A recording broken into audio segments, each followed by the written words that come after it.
William Harvey, thank you so much for taking the time to speak to me today and be a part of Echoes of Afghan Music.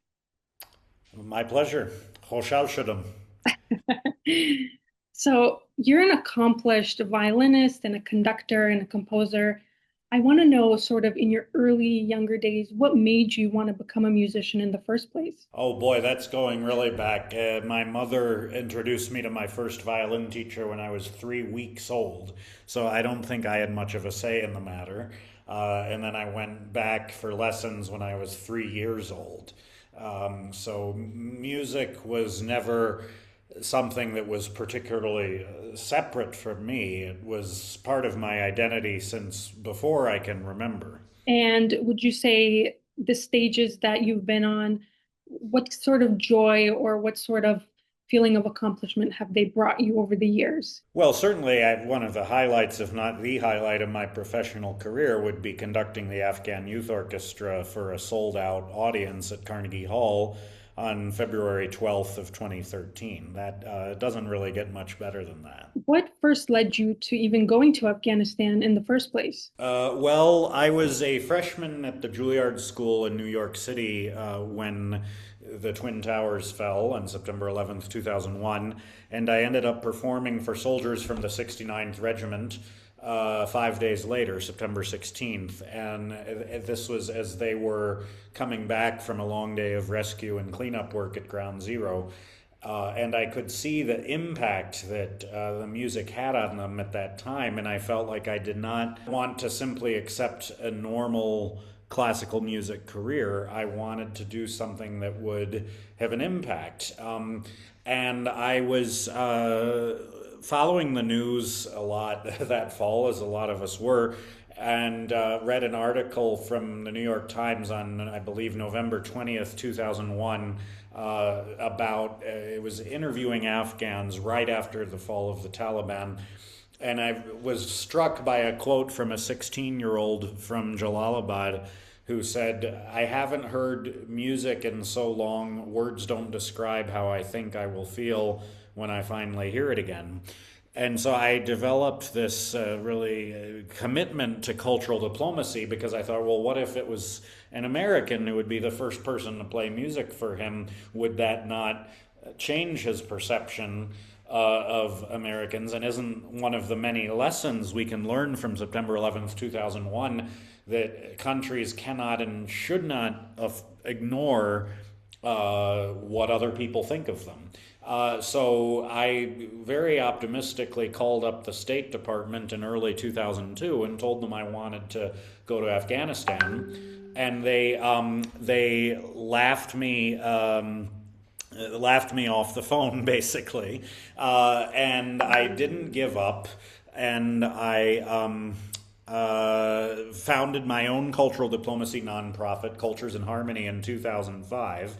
And with Cultures in Harmony, I've been now to Pakistan, Papua New Guinea, Philippines, Zimbabwe, many countries. But when the opportunity came along to apply for the job in Afghanistan, I did not. I felt like I had to pursue this, and so almost exactly 8 years after the State Department told me I could not go to Afghanistan, I did in fact move there on Nowruz of 1389, March 21st of 2010, and I was there for exactly 4 years, and certainly those 4 years were the highlight of my professional life. And you ended up working at the Afghanistan's National Institute of Music. When you got there, what was it like to be in an environment with so many people, students were eager to learn? Oh, I would say it was electrifying, and I was the first foreign teacher who arrived. Dr. Sarmast, Ahmad Sarmast, the founder of the school, he had obtained funding from the World Bank to really revitalize and revamp the school.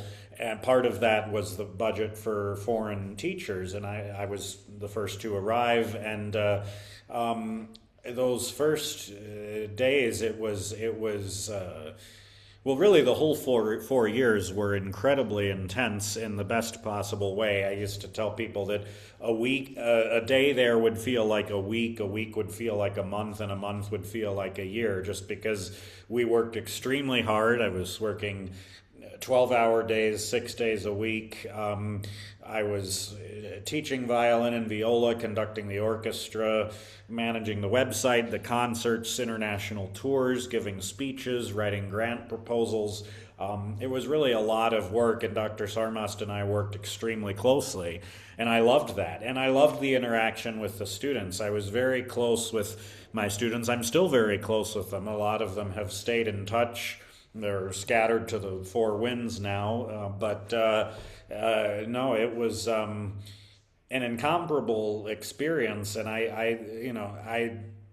there were, of course, difficult moments. There would be there would always be a bit of a language barrier, although I was living in New York before I went to Afghanistan, and I made sure to take Dari before going. And then when I got there, it sort of really speeded up the learning process because only my older students spoke any English at all.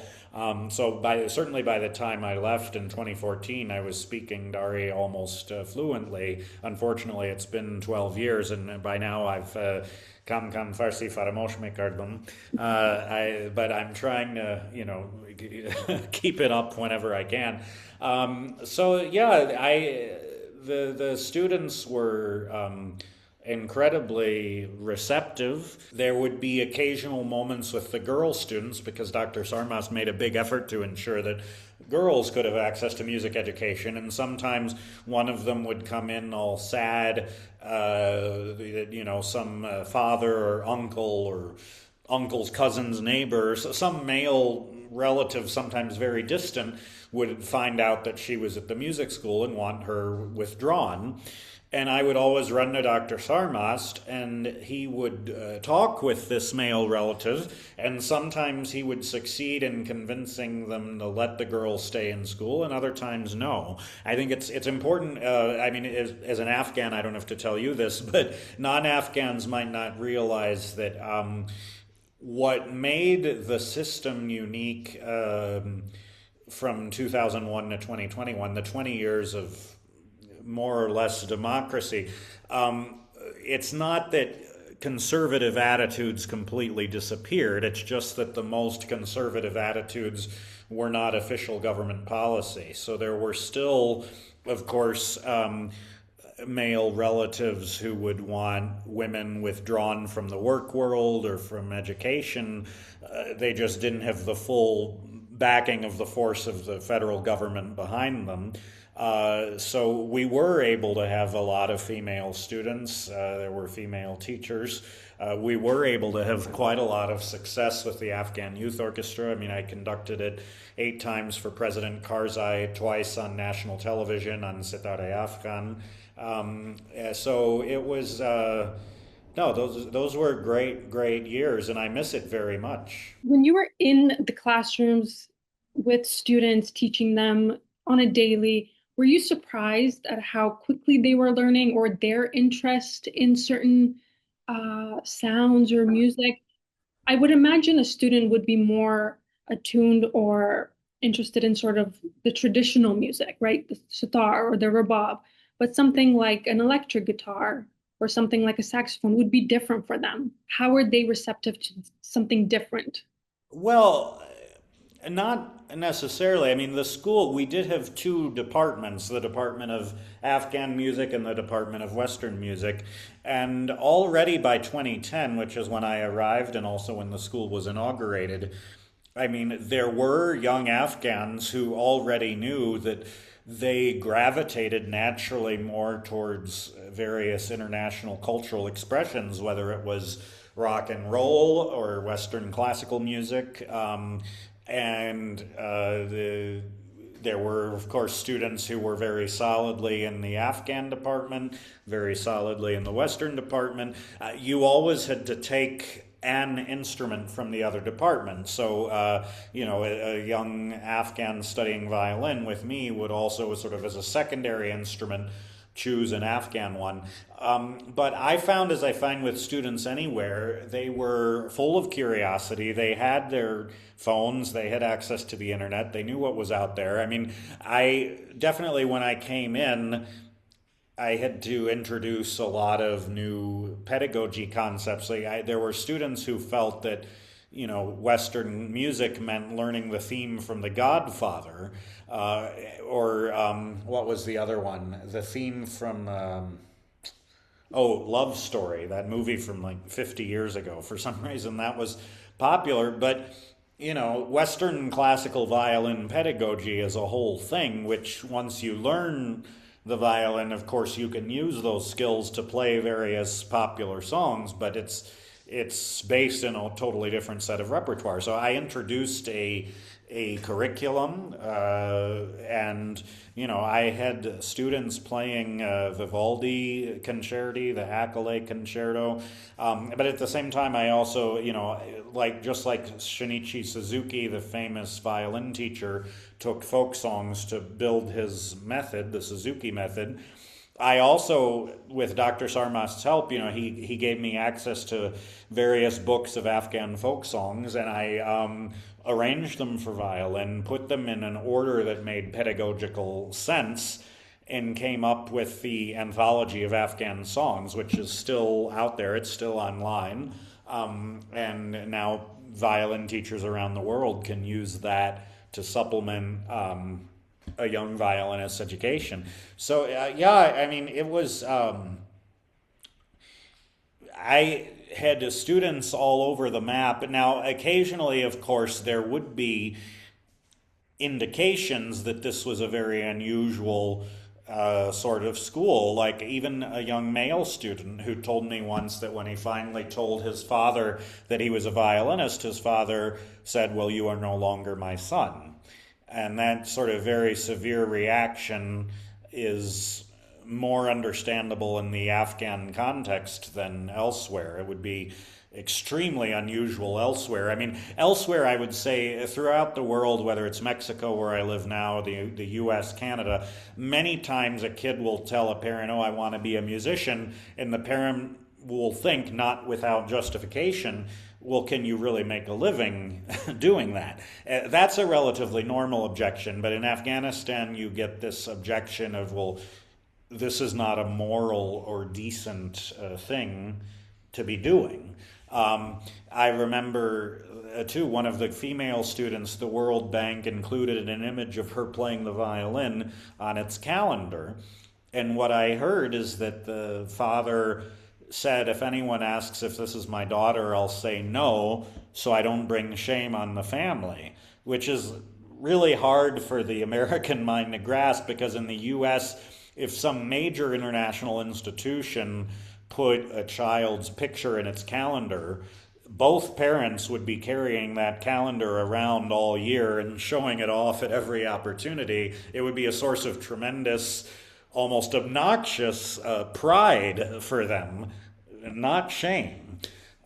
So there were, and many aspects that, of course, Dr. Sarmast was best placed to deal with, such as dealing with conservative opinions. I mean, the thing is, an Afghan with a doctorate in music who is intimately familiar with not just the Quran itself, but Islamic teaching, it's always going to be better placed to rebut other Afghans than an American. And Dr. Sarmas did things such as, I would explain to him that the girls simply could not wear the hijab so thickly because there would be no room for the violin. The violin needs to go here. And so Dr. Sarmast was able to use cultural and religious teachings to help the girls understand that they could wear the hijab in such a way that still complied with their own ideas or their family's ideas of Islamic requirements, and yet still allow the violin to contact the neck. And you can see there's that scene is actually in one of the first documentaries about the school, the one by the Australian filmmaker Polly Watkins. I think it's called Dr. Sarmast's Music School, and it's still on YouTube. So there were many issues where I would have to count on him to help me. And it's all coming back now. I mean, it's just, I would, by this point, it is kind of a while ago. I was there 2010 to 2014. It's now 2026.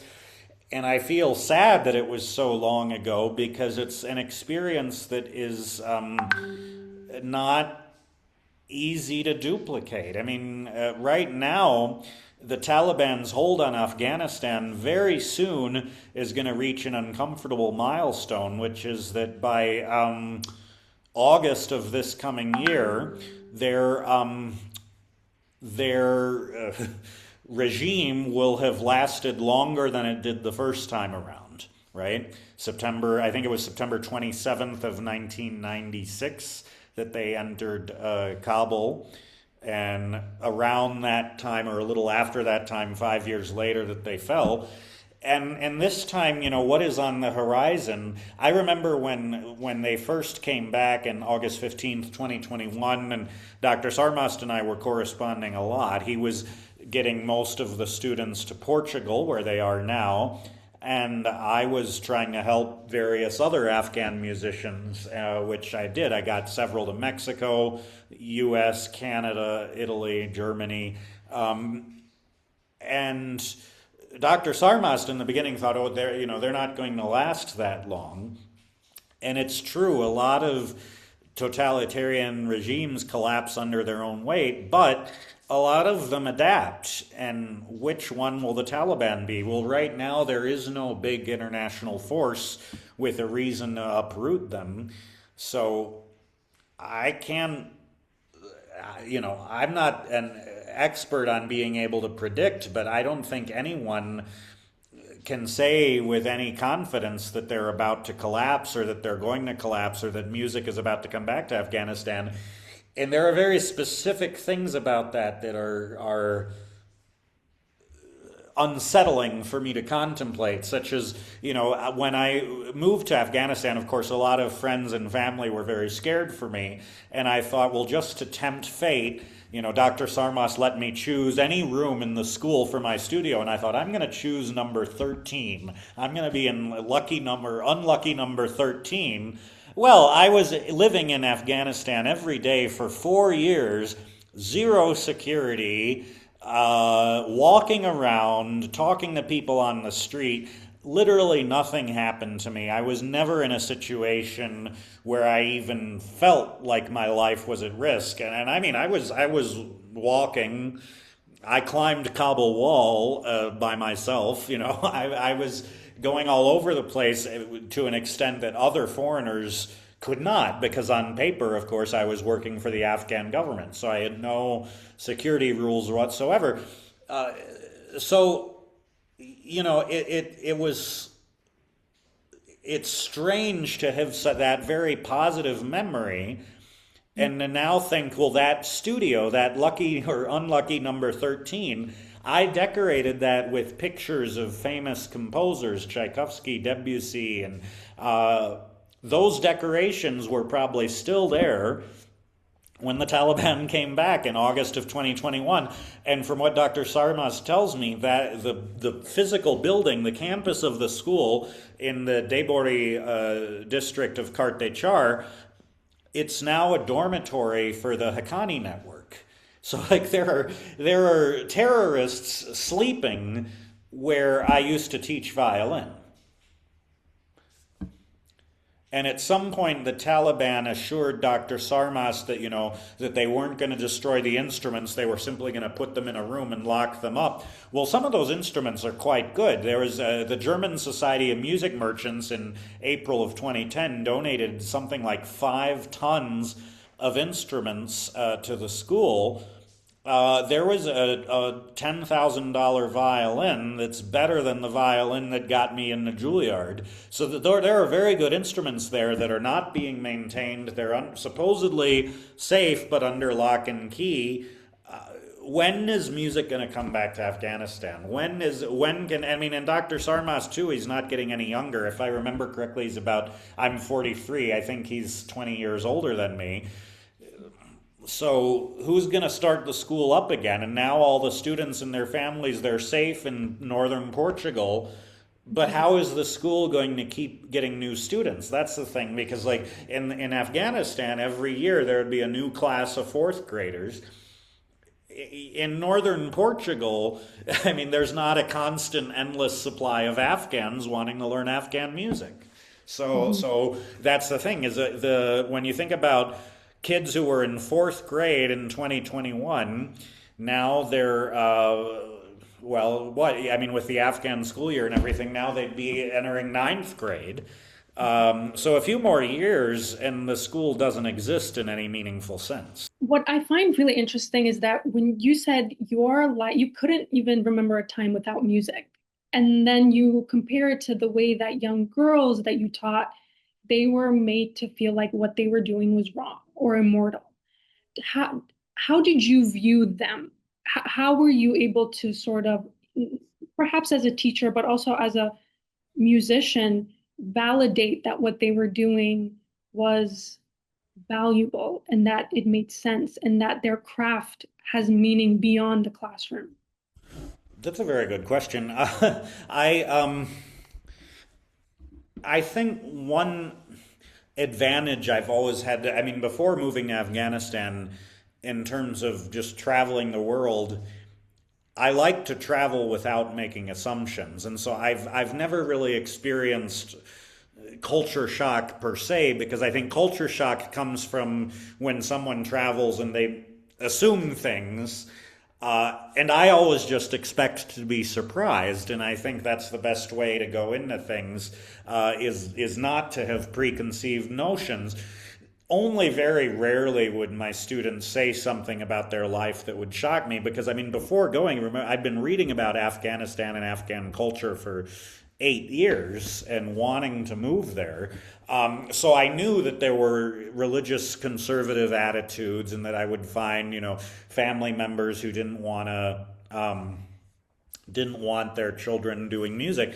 That wasn't a surprise. One time, one of these girls, the girls especially, were from very socioeconomic, poor backgrounds, and one of them just I forget how this came up in conversation, but mentioned that they just didn't have any furniture at home, no chairs, no beds, nothing.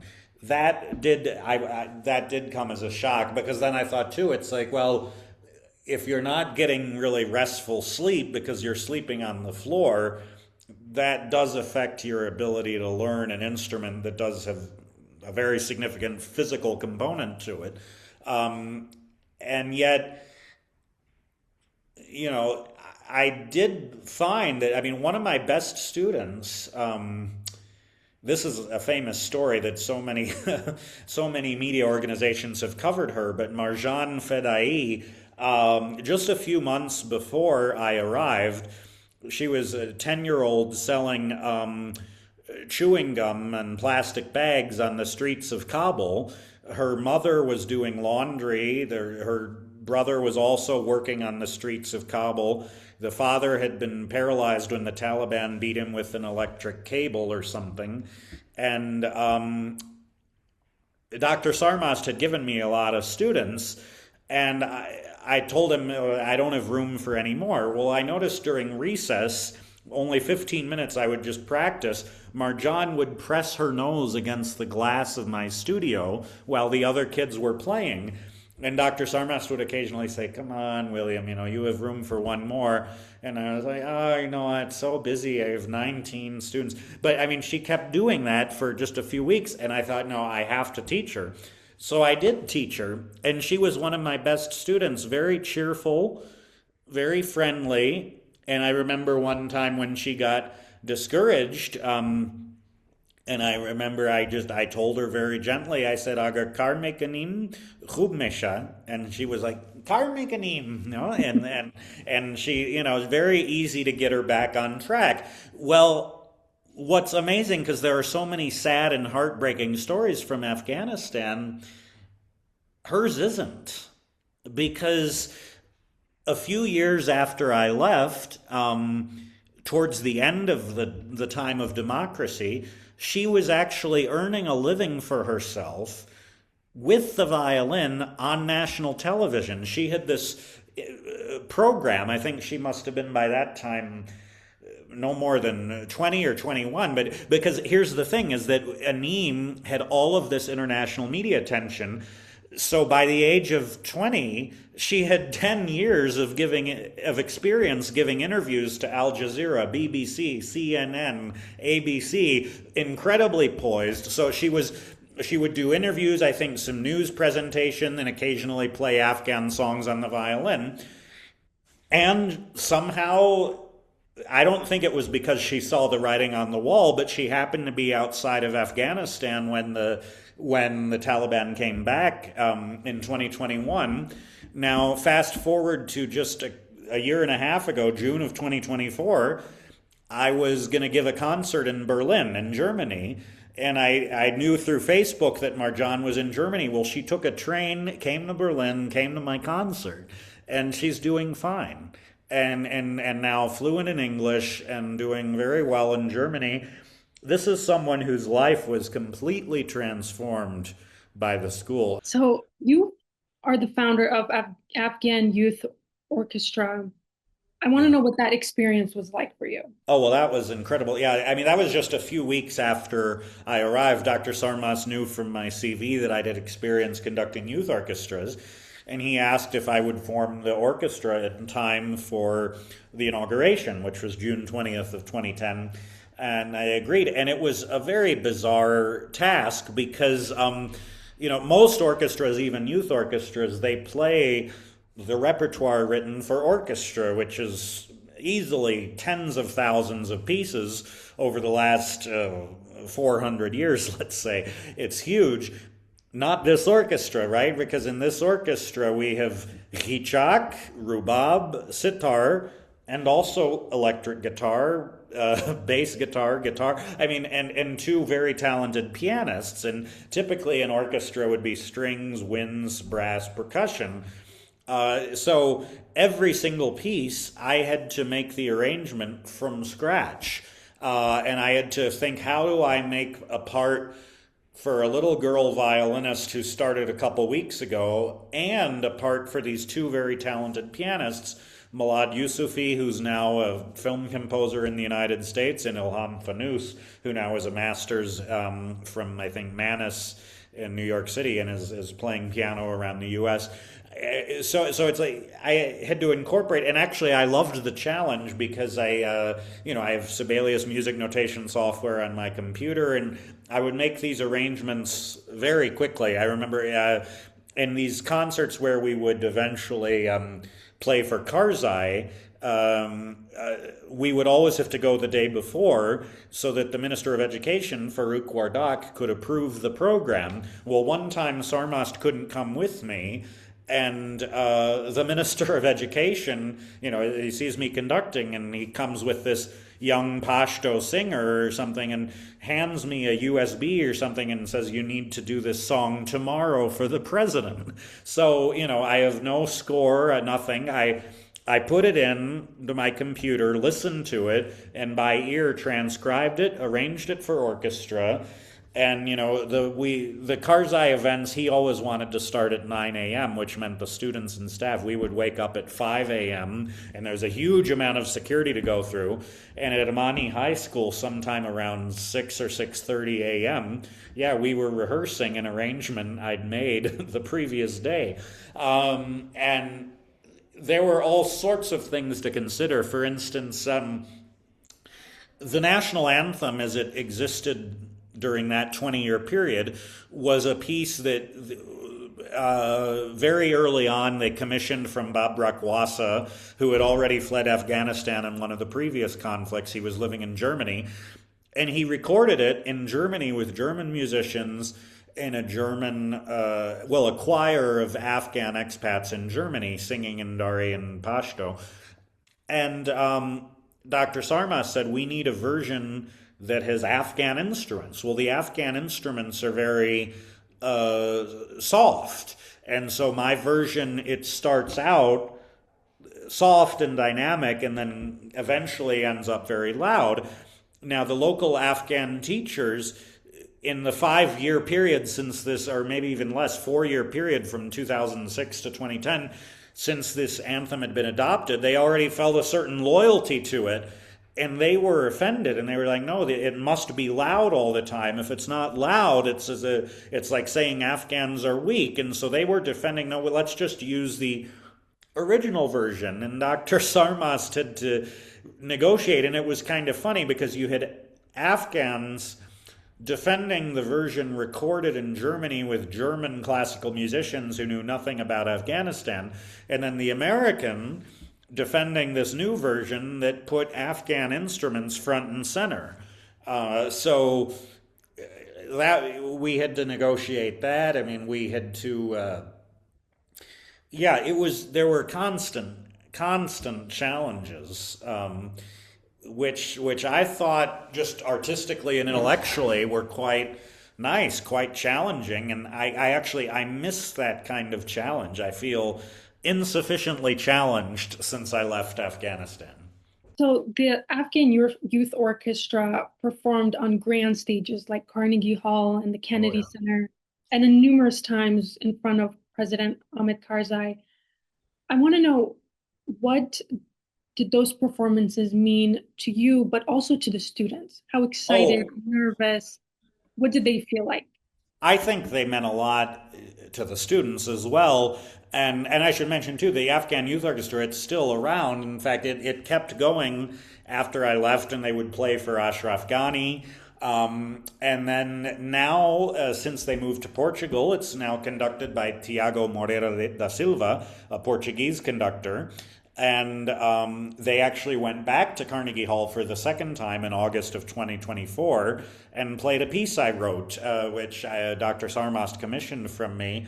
It's called Saudade do Afganistão, and sort of mixes Afghan and Portuguese elements in what I hope is a very interesting way. So that was moving to go to Carnegie and hear that piece. I would say so the students, it's a very strange youth for them, right? Because on the one hand, we were all trying to give them a normal performing arts type schooling in a school that would mix aspects of a regular curriculum like math class with lessons in a timetable that was always incredibly complicated to work out at the beginning of every school year. But on the other hand, they would grow up from a young age being pulled out of school to play on national television or talk to Al Jazeera, or, and I still, when you ask how the impression it made on the kids, I'm not always sure the kids realized how unusual it was. Like when we did our US tour, we played for John Kerry on his first day as Secretary of State, February 4th, 2013. And there is this adorable little Hichak player, Farhat Safari, with red hair and freckles and blue eyes, and a very mischievous little kid. And later he would, take out his phone and show a picture of him and John Kerry, and he'd say, "My friend John Kerry," and it's like, do you realize this is one of the most famous men in the world? Well, probably not. I mean, yeah, he was hugely important at that time, and for Farhad, he was my friend John Kerry. Mhm. So they lived extraordinary things, and they sort of took it all in stride. One of my favorite memories from the tour, which you can imagine was a huge ordeal to get the U.S. to not fund and approve this huge trip. And I remember when we left Kabul, a guitar student who was 18 or 19 and you'd think would know better, he came over to me all excited in the plane about to leave Kabul. And he's like, teacher, is that the sun or the moon? And it was the light at the end of the wing on the plane.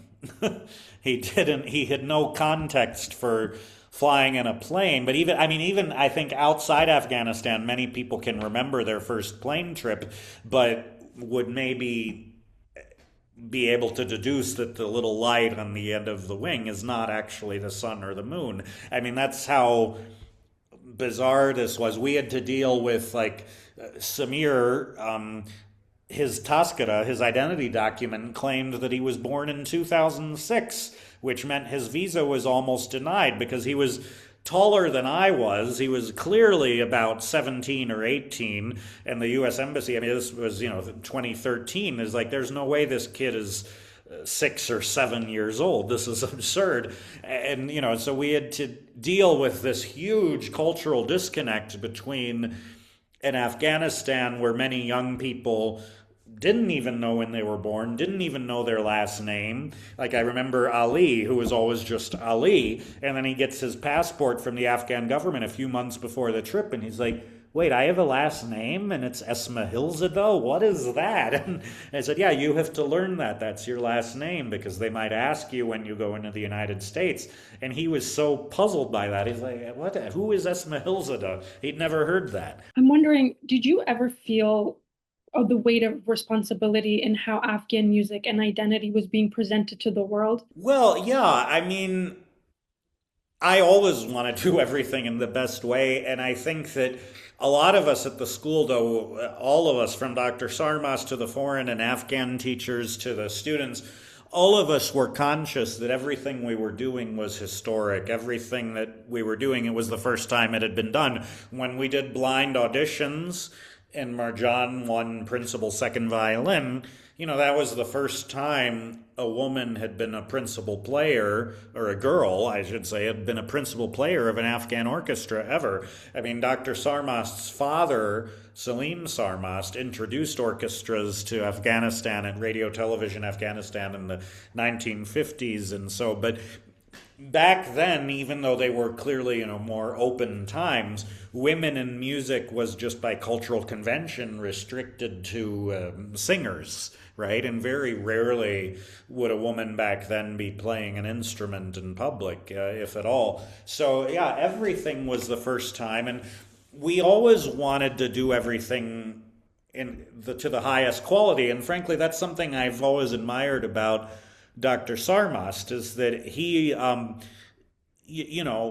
wanted the instruments to be top quality. He wanted the televisions and computers to be flat screen, and he would insist on that. He was like, why should Afghans get something second best, and frequently the school would create problems within the Afghan government because other institutions would be corrupt and the money would disappear. At Anim, you could see where every penny went, and that was not convenient for us because Dr. Sarmast showed that actually it can be done. You don't have to be corrupt. You don't have to pull the wool over the eyes of foreign donors and say, oh, well, that's just, that's Afghanistan, and we showed that a world-class institution could take root in Afghanistan. And I think that was very uncomfortable for the Afghan heads of other institutions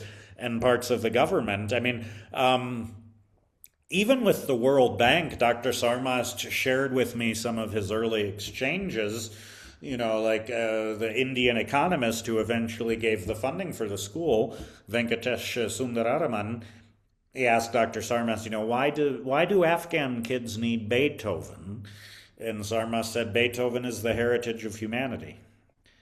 And I think that was the attitude, is that if you go to a major world capital anywhere, it could be Hong Kong, it could be Singapore, it could be Tokyo, you can learn any kind of music, and you can do so to the highest possible standard and the highest quality. And quite frankly, all over the developing world, you see the attitude of, we're a developing country, this is the best we can do. And I love the fact that Sarmast never had that attitude, and he never let other people take that attitude. It was always, why shouldn't young Afghans have the best? Just before I let you go, I want to talk about the ban on music in Afghanistan today. We're going to hit the 5-year mark this year. In your opinion, how much damage do you think it's going to cause in the long run to ban music, especially for future students and future talent in Afghanistan? The damage is incalculable and who knows if it's reversible. I mean, Afghanistan has this sad and bizarre history over the last 120 years of almost regular foreign interventions, with the conflict with the British in 1919 leading to full independence. And then, the Russians, and then the United States. There is not going to be another foreign force coming in. If the Taliban falls, it will be through mismanagement of the economy. And yet you read what's happening, and they're making nice with the Chinese and making sure the Chinese have rights to the $1 trillion of minerals in Afghanistan. So I don't see when or how the Taliban is going to fall. And it's a real tragedy, because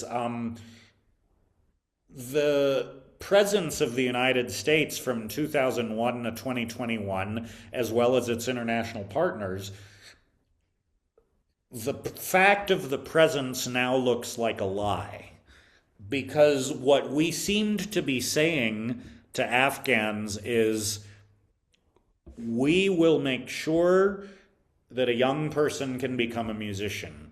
We will make sure that women can be in government and the workplace. We will make sure that girls can go to school. We will make sure that within your concept of what it means to be an Islamic society, you can have a relatively normal country that is fully integrated into the international community.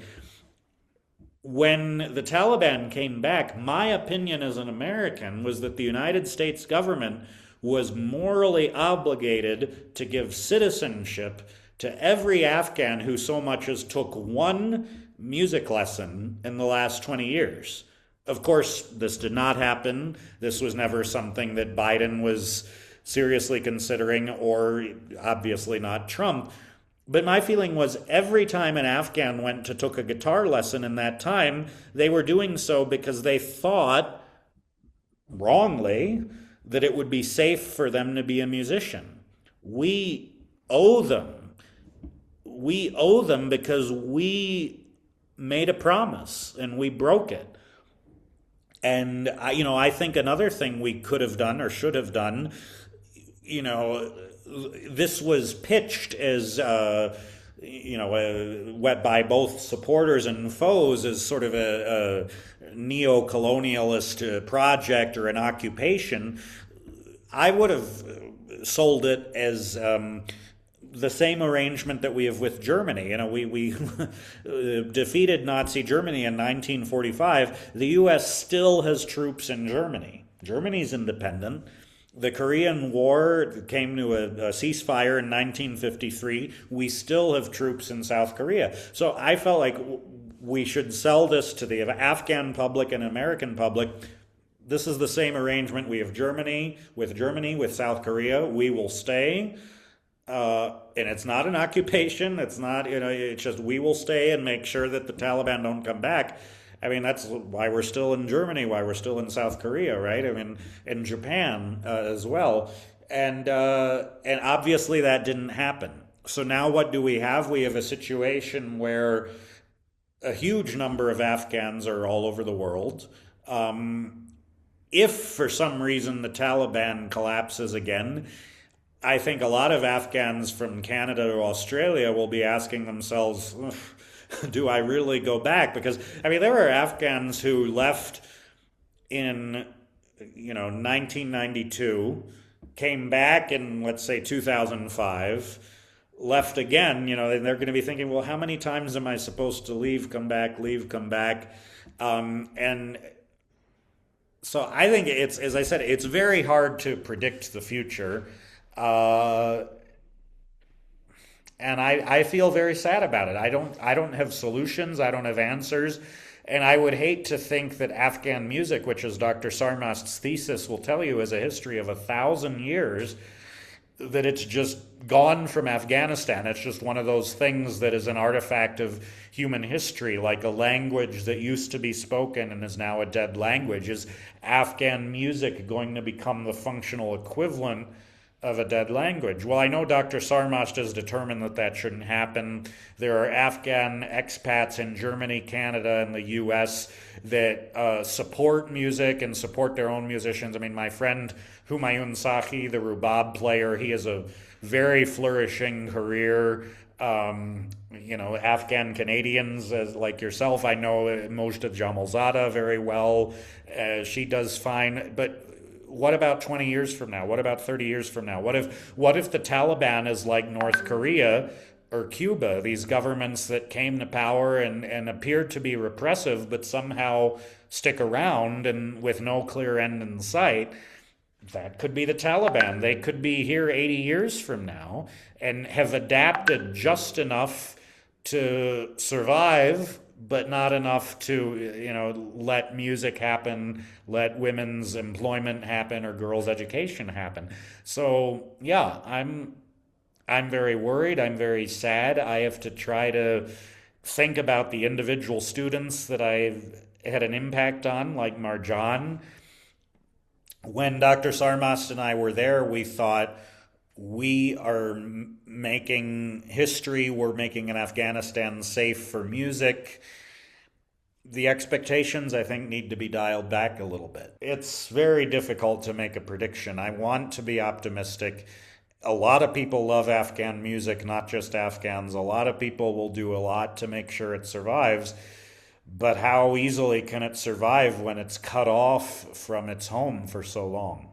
I want to thank you so much for taking the time to speak to me. Your contribution is going to be so unique, and I hope that Afghan music lives beyond, and your students will definitely have an impact. But thank you so much for your time. Tashakkur. Tashakor BCR Ziad. Shimam. Khudafis. Khurafis.